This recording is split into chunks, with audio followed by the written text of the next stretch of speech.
Hallo und herzlich willkommen auf meinem Kanal zur Bausatzvorstellung über den nagelneuen N1 Starfighter von Revell im Maßstab 1:24. Der Starfighter ist bekannt aus der Serie The Mandalorian, das ist das Nachfolgeraumschiff von Mando, weil seine Razor Crest zerstört worden ist. Schauen wir uns als erstes die Boxart an. Wir haben den Revell-typischen Schüttkarton.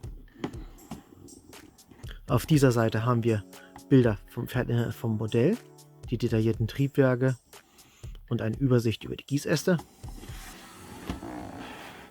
Hier nochmal eine schöne Boxart mit Mando, Grogu, Paz Vizsla, der Schmiedin und Bo-Katan Kryze. Nochmal dieselbe Boxart. Genauso wie hier. Auf der Rückseite haben wir eine Übersicht über die Farben. Hier sieht man schon das aufgebaute Modell mit dem Droiden und Grogu im Cockpit sowie einem schönen Ständer. Und wer sich das durchlesen will, kann ja gerne Pause drücken. Ich würde sagen, schauen wir mal hinein.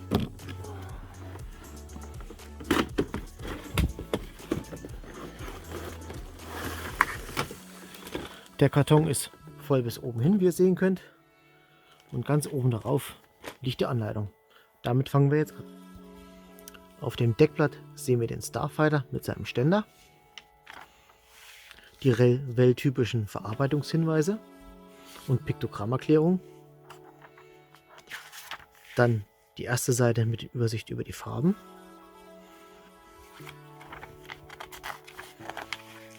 das geht hier noch weiter mit 3 weiteren Farben, dann Übersicht über die Gießäste.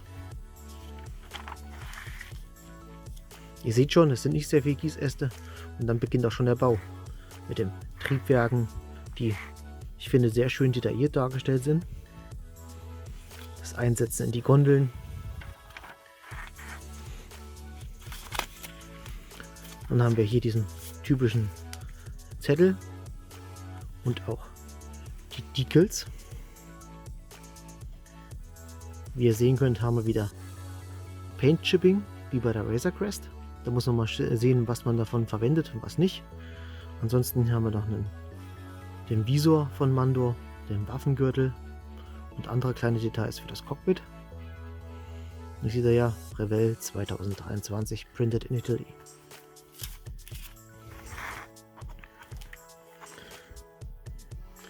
Hier ist schon der Zusammenbau von Mando.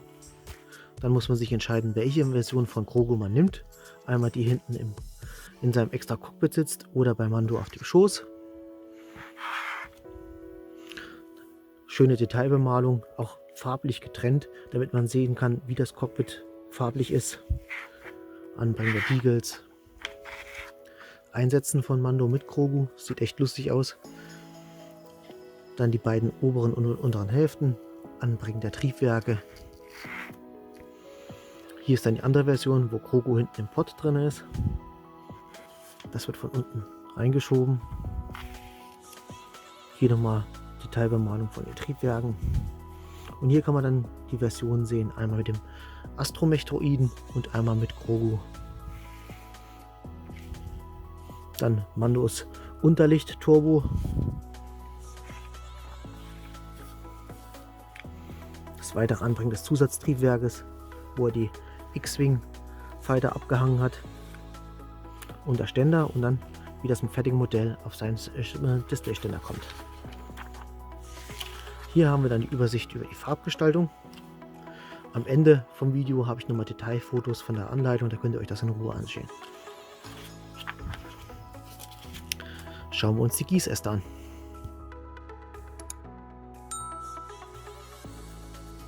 Das ist jetzt Gießass F mit einem richtigen Eyecatcher mit der Oberseite des Schiffes.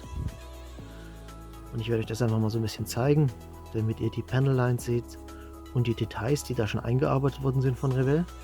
Und man kriegt schon eine Vorstellung von der enormen Größe dieses Teils.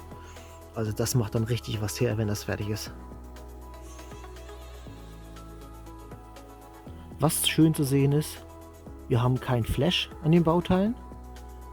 Das ist echt eine schöne Form. Die Panel-Lines sind richtig schön klar gezeichnet. Und die Oberfläche ist leicht Saturn-mäßig ihr hört das ja, wie bei der Razor Crest.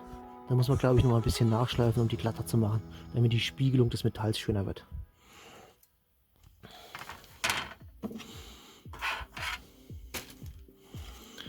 Kommen wir zum Gießast B. Da haben wir die Unterseite. Dann mit der Revell-typischen Prägung, die man natürlich dann noch entfernen muss, wegschleifen muss, damit das schön glatt ist. Die Durchbrüche in der Hülle. Und die Außenseite der Triebwerke, rechts und links. Oh, das sieht alles sehr toll aus. Seitenwände vom Cockpit. Das macht einen guten Eindruck. Die Auswerfermarken sind alle auf der Innenseite. Die muss man ein bisschen versäubern hier, die sind ein bisschen erhaben. Aber ansonsten sieht das sehr gut aus und ich bin auf die Passgenauigkeit gespannt. Hier haben wir jetzt Gießast C. Da sehen wir hier oben in der Ecke den Helm von Mando. Der ist geteilt. Und das Rückgrat des Schiffes, das Ende, das offen dargestellt ist, sieht auch sehr schön filigran aus. Hier ist ein klein wenig Fischhaut, aber ansonsten hält sich jetzt alles in Grenzen, das lässt sich gut verarbeiten. Das untere Triebwerk. Das ist Gießast G mit Grogu stehend und seinen kleinen Ärmchen nach oben. Hier seht ihr auch das Gesicht, leicht hängende Äuglein, aber die Arme schön nach oben und der Unterteil vom Pott.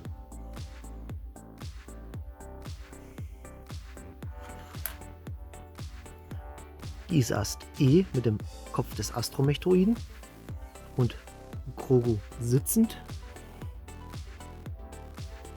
Und ich glaube, er hat da sogar was in der Hand. Sieht aus, als ob er die kleine Kugel in der Hand hat, die er in der Razor Crest immer haben wollte. Echt niedlich.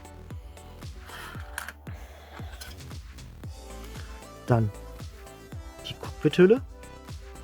Eine richtige Wanne. Und der Körper von Mando mit seinen Armen, der die Steuerungselemente in der Hand hat. Der Körper ist auch zweigeteilt. Das heißt, die Seamline ist komplett an der Seite des Körpers, das man dann versäubern muss. Aber das sieht alles bis jetzt ganz gut aus. Und der Flash, der stört hier oben nicht. Solange der da oben ist, ist es egal. Das ist jetzt Gießast A und der ist doppelt vorhanden.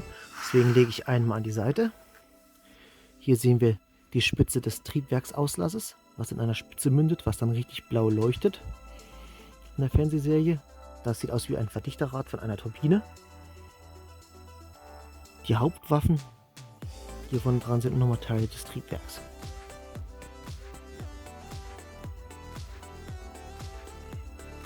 Und wie ihr sehen könnt, keine Auswerfermarken, die irgendwo stören könnten, sind alle auf der Rückseite.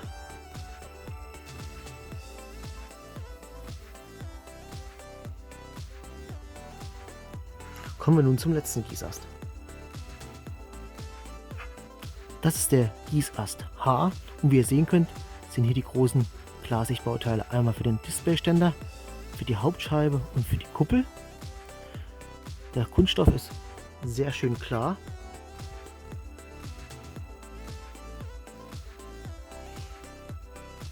Hier auf der Scheibe sind kleine Verschmutzungen, das sind aber keine Kratzer zum Glück. Das lässt sich wegreinigen und wie ihr sehen könnt, die Cockpitscheibe ist toll klar und meine Finger, die werden nicht verzerrt.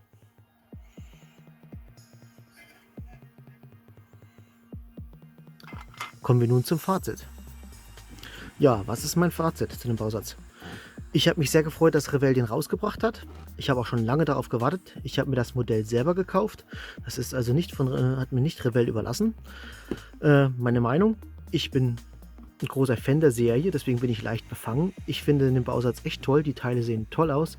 Tolle Glasigteile, schöne Details und ich denke, sie werden dem nichts nachstehen, einem Displaymodell, was aus einem 3D-Drucker kommt. Also ich freue mich darauf, das zu bauen. Das Einzige, was ich sage, es ist ziemlich groß.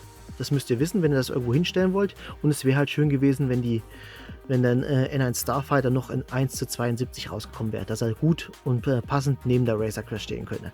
Ansonsten, ich freue mich darauf, den zu bauen und seid gespannt, was ich daraus zaubern werde. Bis denn, euer Ben.